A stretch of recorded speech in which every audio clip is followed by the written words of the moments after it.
Hey, so this video is about, I was doing some counseling with this 21-year-old who attempted suicide in early this year. So this video is just, a few things that I wanted to discuss, or I did discuss with her, that I want to share with everyone. So the first thing I want to speak about is learned helplessness, right? Learned helplessness, as it affects all humans, right? On the opposite side of learned helplessness is learned optimism. And I'll wait until this plane goes by.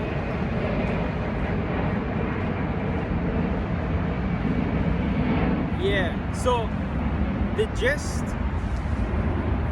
of learned helplessness is that certain situations in life that would it would condition a person, right? That no matter what they do or they don't do, they have no control over the outcome of a situation, right? So at the very extreme of learned helplessness is that a person may be going through a certain pain. Usually it's in breakup or something to do with money, but yeah, they're going through a particular pain. They've been conditioned by life that no matter what they do or they don't do, they cannot escape the pain. And so then suicide becomes a solution to the problem, So just being mindful of this, because that usually time helps. So even if you are going through something and you are a victim of learned helplessness, usually just kind of holding on, taking it one day at a time, as it says in the Bible, one day at a time. Take no thought for tomorrow type of thing, And yeah, so just being conscious of learned helplessness, and that is the effect of it. So like in your own life, your ability to work, your ability to make money, your ability to see yourself within the system of how money is made or how much money you can make, or what type of partners are available for you within those two dynamics, But it's much more bigger though. Just how a person can be conditioned on no matter what they do or they don't do, they have no type of effect on the outcome of a given situation, So like even with me, as I'm making this video, I'm in the park, I'm in direct control over the outcome of my life. So I'm highly empowered, the opposite of, learned helplessness, which is learned optimism. And it's something I work on a lot, so it doesn't happen overnight. But, just something to be conscious of if you are a person who have thoughts of suicide, or like, or just is close to it, right? So the second thing that I discussed with the young lady, the 21-year-old who attempted suicide earlier this year, and thankfully she was not successful, and she's fine now. She just had a job recently, and she's doing great, but still work to be done, right? So the second thing I want to discuss is boundaries, right? So boundaries. So one of the other things this individual did, she had poor boundaries. So there's this great book about boundaries that I highly recommend by this guy Townsend. And but yeah, so the core of boundaries though is that anybody who's doing good things in your life or bringing good things to you, ideally you want to be doing good things for them, right? But equally important, anybody who's bringing bad things to your life, you want to be punishing them, right? So you definitely do not want to be rewarding bad behavior, right? Which is very, very dangerous, to be rewarding bad behavior within your own life, right? So that's the first thing, boundaries, right? The second thing is war, right? So you must be willing, as an individual within society, be willing to go to war to protect yourself, right? Because many other people within society or businesses, they have predatory mindset, predatory practices. They were trying to take things from you, It could be your energy, it could be your money, it could be the smallest or the biggest thing, But there's this other book called 33 Strategies of War by Robert Greene. It's a great book. But yeah, it helps a person. I highly recommend that book, by the way. It helps a person to have remove the negative stigma that society pushes on us to have towards war or towards conflict, right? War and conflict can be positive things. So an individual or a business who tries to take more from you, you should be willing, ready, and prepared to go to war in that moment, right? So this is another thing that the young lady lacked, that you who's listening to this video should also have, right? Again, the book is 33 Strategies of War. So the next thing I want to speak about is financial literacy, right? So many people are financially illiterate right? Many people are financially illiterate, and they have no idea about the benefits of financial literacy. So one of the first things I want to mention though, right?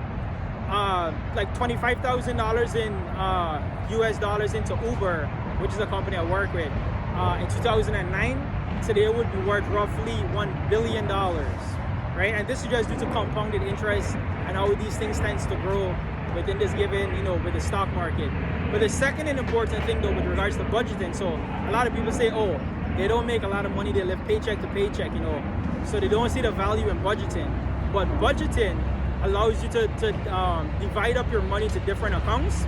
But the biggest value in budgeting is the muscle that you use and exercise from, like, hypothetically speaking, let's say you put 50% of your paycheck towards going out, and you know that's, let's say that's $150. From going out to know that there's a limit on what you can spend once you go out, the $150, and it helps you to utilize how you can spend the $150. That is the part of the biggest value with budgeting. So even if you are living paycheck to paycheck, you still need to exercise and grow that muscle, right? You still need to be financially literate, and of course part of the budget would also ideally have you put in some money to invest. And so same way you would benefit from the $25,000 to the $1 billion with a B that Uber did over the course of like 10 years.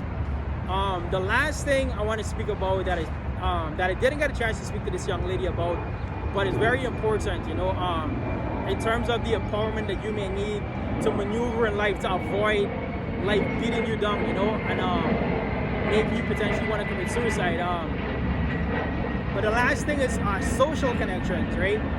So all of the research is in about what makes us the most happiest and fulfilled as humans. And the number one indicating factor of living a good or fulfilling life is social connections, right? There was a study that was done by Harvard University.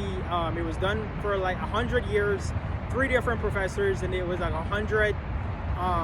They started out as 100 freshmen, and they would meet with them yearly to see who would live a good life, who would not live a good life, and what would be the factors, right? And they found the number one factor for those people who did live a good life is social connections, right? So when you have all these things going on, right? And of course, this is for the extreme, but everybody should know it still. But the first one being boundaries, financial literacy, and being willing to go to war. Then as you celebrate your life, your social connections, so you definitely want to be conscious about the importance of people, right? So it's very like cultural to like cut people off within our society, which is not recommended, because nobody's perfect. But also the importance of making friends, putting yourself in environments to make new friends, celebrating yourself, celebrating other people, and just kind of like putting yourself out there to meet people and taking care of people. Very, very important, as it's the science of what makes us the most happiest and fulfilled as humans, right? So with all these things in perspective, and all these things to think about, this is like if a person was suicidal. Of course, the most important thing is to take it one day at a time, regardless of what you're going through, right? But these are the factors that would cement life not being able to potentially beat you down again to the brink of suicide, right? And of course, me being a pastor, like my door is always open, because every case is different. I don't want to generalize these types of things, but it definitely can be generalized, because it's usually the same thing that beats everybody down, right? From finances to poor relationship habits, inability to declare war, and poor boundaries, right? Those are the usual suspects. So in conclusion, if you know somebody who is on the brink of suicide or who's like constantly depressed, feel free to share this video with them. My door is always open for you to reach out or that person to reach out. And in conclusion, you could fight against it. Life is tough, but you're also tough, right? So life may fight, but you gotta fight back, especially in this society that has a lot of inflation and a lot of different things that are trying. So, but yeah, that's it. So you can leave a comment below and subscribe, share the video, and of course, again, my door is always open. This is Pastor Ryan Chan checking out. I'm just waiting for this video to touch 10 minutes to stop it. That's all I plan to do it.